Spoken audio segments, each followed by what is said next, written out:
What's up, YouTube? Lord Xander here. Here we have Jungle Comics #1.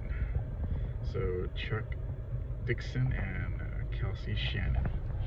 So this is a quick review of this book. Apologize for the background noise. I'm just sitting here waiting to pick up my son from school. So had comic books on me. Decided to make a car video, so pardon the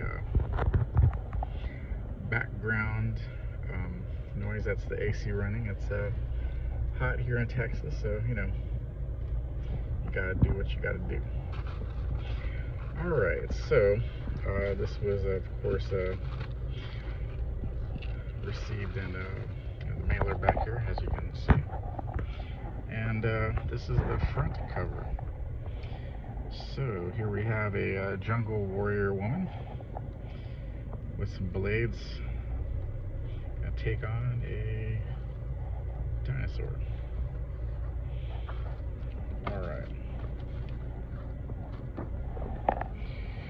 So check out this art here.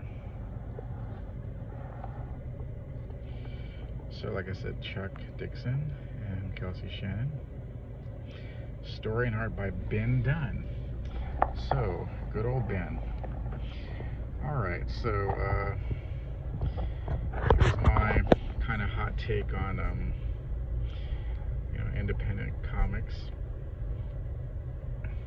that are outside of the direct market, that are not found in comic book stores, like off Indiegogo and other crowdfunding sites. I think it's a pretty good thing. Unfortunately, Marvel Comics and DC Comics, I want to say probably 90% of the stuff that they flood the shelves with now are just crap. They're really no good. They have a lot of political, quote unquote, kind of forced diversity over story and art content. So there's very few good books. And of course they, Comicsgate versus the comic pros. If you have the wrong political ideology, you wrote it for the wrong political party, you're not going to be working for Marvel, DC, or Image Comics, really.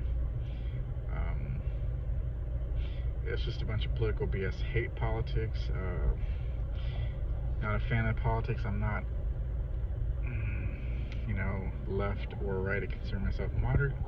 I like to pick the best person. I don't really believe anybody on the left or right is a saint. If you're running for running for political office, you're gonna have some dirt on you. You're gonna have to do some nitty-gritty, greasing elbows and other kind of crap. But anyways, back to the topic at hand. So this is our protagonist hero, kind of like your Tarzan-like character, taking on a gator. Or yeah, let me think. Okay, crocodile, alligator. So correct me if I'm wrong. Alligators live by the water, and crocodiles can kind of not be around there, hang out. Anyways, there's a difference, and I don't really know. But this is like a huge freaking alligator, and he's taken it on with just this small ass kind of a knife. Looks kind of a au naturel, homemade.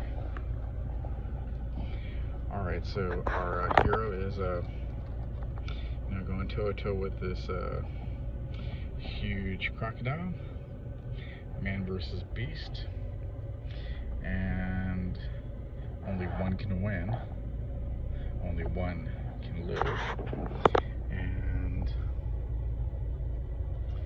Kanganar, or however the hell you say his name, and won. So he single-handedly took down this freaking dinosaur-sized freaking alligator. Alright, so they're happy, yada yada, da da da, hanging out with his buddies, and to, you know, goes back home to his wife, his woman, and she's like, you know, not impressed. And of course, you know, she's dressed in a leopard skin bikini. Again, in my opinion, there's nothing wrong with women dressing the way they want to dress. You know, that's what you know, women's rights are about. You know, because technically, I personally believe you could wear whatever you want, walk outside the doors, and, you know, look however you want. But if you're dressed a certain way, you're going to have to kind of prepare for natural consequences, because, you know, men will look at you, or women will look at you in a certain way, and, you know, X, Y, Z, A, B, C. But in comic books, which is a visual art, you know, you want to draw women like women and men like men, or, you know, or however you want to represent yourself, you know, whatever. You know, that's how it should be. So, and again, women like Red Sonja, Vampirilla, you know, so on and so forth, that are dressed, you know, for lack of a better phrase, scantily clad. You know, these are women that no man's really going to take advantage of, because if they do try, they'll end up dead. I think they dress up that way because they want to, and you know, probably as a distraction in battle, you know, for the men, because, you know, the men will be checking out things and not paying attention to the fight at hand, and, you know, you use every advantage you can in you know, combat, especially hand-to-hand combat. All right, so back to the story at hand. So, you know, she's like, you know, hey, you know, blah blah blah. We got 3-year-old magazines. She's kind of, you know, complaining about things. You know, very much just like you know, any marriage. You know, one spouse will be like, you know, you don't make enough money, or whatever. You know, so it's kind of funny. So he's a jungle lord, and he's getting, you know, chastised for, you know, having old magazines and, you know, not providing, I guess, proper entertainment for you know, his woman. All right, so blah blah, you know, yada yada. So he's gonna, you know, go out and do some more hunting. All right, so the monkey is right. Only death resides here. So I know the people of this village, because they're gonna go investigate a mystery. And here's a villager that survived. They were all killed by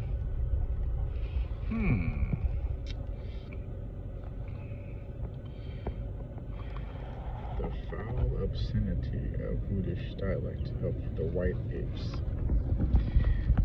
Alright, the snake god, come to our jungle at your peril, vile thing. So we have freaking raptors here. So we have a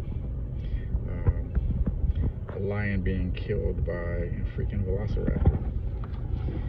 So, you know, our hero puts an arrow through it. It makes a break for it, and you gotta hunt down what you injure. There's a bridge, you know, sticking some more arrows in it, and then you know, taking care of business, finishing it off, and notices, oh, it has family. Butad, or whatever, some, you know, foreign language here. And of course, he's shooting arrows. There's too many of them. He's hauling butt across the you know, drawbridge. It's, I guess, too much weight, and it starts to break, and they, oh no. And he falls into, I guess, the you know, the river below, and you know, he's got to fight all these creatures hand to hand, and it doesn't look good. And he finds, oh, there's a, I guess, Big Mama or Big Papa, and he's stuck in the mouth. He's like, you're not gonna prevail, I'm gonna win. And then of course his you know, friends are like, this doesn't look good. We're probably gonna need a new king. And then snap. Looks like he, you know, goes. Alright, so Shana, the fire here. So here we have another kind of a jungle princess out here with red hair.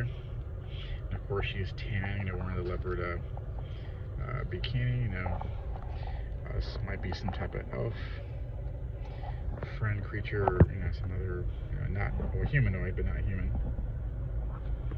And then, oh, freaking robot thing grabs her. You know, friend goes to Papa and goes, hey, you know, something bad happened. She got kidnapped. Okay, she's released. And here we go to the end here. So there's another creature who's injured. And to be continued. Alright, so that was Jungle Comics #1. Just a quick review. I like it. I'd say it's a go get it. I think it's available digitally and on Indiegogo. So you know, just a fan of Chuck Dickson. From what I remember, if I remember correctly, he's an old school, you know, and you know, person in the comic book industry. So that's why I picked this up. All right. Well, thanks everybody out there on YouTube. Please hit the like button or thumbs down if you didn't like it. Leave a comment. Hit the notification bell and please subscribe if you want to see more content here. Thanks a lot, and we'll see you around. Bye-bye.